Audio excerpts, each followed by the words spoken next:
Age or judge the comedy timing in the initial stages అయిపోయింది.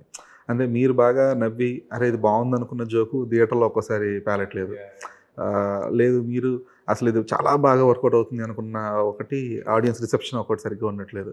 So ఎప్పుడన్నా like how do you balance both? అంటే మీరు ఒక script విని మీరు ఎంజాయ్ చేశారు ఫైన్, బట్ ఇది ఆడియన్స్ కూడా నచ్చుద్ది అనే కైండ్ ఆఫ్ ఒక కాన్ఫిడెన్స్ ఎప్పుడు బిల్డ్ అవుతుంది మీకు? స్క్రిప్టింగ్ స్టేజ్లోనా, షూటింగ్ స్టేజ్లోనా, ఎట్లాగా అసలు? ఆ భయం ఎప్పుడు ఉంటది యాక్చువల్లీ. ఓకే. ఉంటది నాకు తెలిసి ఎప్పుడు అంటే when థియేటర్ లో కూర్చుని వాళ్ళు నవ్వుతున్నప్పుడు అదే మీకు ఫైనల్గా తెలిసేది. ఎవరికైనా ఐ థింక్ Okay. ఎవరికైనా అంతే.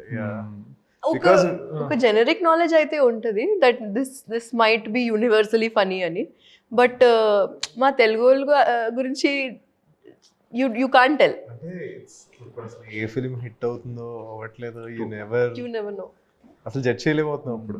లైక్ అంటే cinema results okay, cinema result అనేది ఖచ్చితంగా ఎవరు జడ్జ్ చేయలేం. తర్వాత స్పెసిఫిక్ కామెడీ లైన్ అని కానీ ఇప్పుడు ఏదన్నా ఒక సీక్వెన్స్ అనేది కానీ మీరు చాలా హోప్ఫుల్గా షూటింగ్ టైంలో చాలా బాగా ఎంజాయ్ చేసిన కైండ్ ఆఫ్ సీక్వెన్స్కి థియేటర్లో అసలు